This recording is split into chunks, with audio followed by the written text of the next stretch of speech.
அந்த குறும்பட விழாவுக்கு first, second select பண்ணுறதுக்காக கிட்டத்தட்ட நான் ஒரு 12 நாள் தூங்கலை.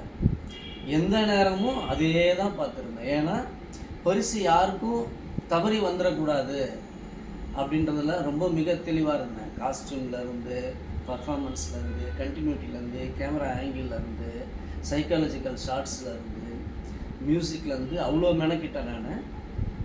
எனக்கு ரொம்ப பரிபூர்ண திருப்தி. அதாவது 2021 அமீரக குறும்பட விழாவில் நானும் ஒரு ஜட்ஜாக இருந்தேன்.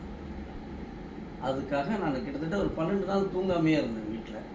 என் ஒய்ஃப்லாம் கேட்பாங்க, என்னங்க எந்த நேரம் செல்ஃபோனே பார்த்துட்டு இருக்கிறீங்களே அப்படின்ட்டு.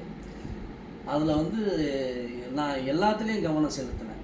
Performance, camera angle, psychological shots, music, அப்புறம் அவங்களுடைய கண்டினியூட்டி, அவங்க தேர்ந்தெடுக்கிற லொக்கேஷன் கொண்டு நான் கவனிச்சிட்டே இருந்தேன். அதில் ரொம்ப சிறந்ததாக என் மனசை கவர்ந்தது வந்து அப்போ மறவாமை தான். அதனால் மறக்காமல் சொல்கிறேன்.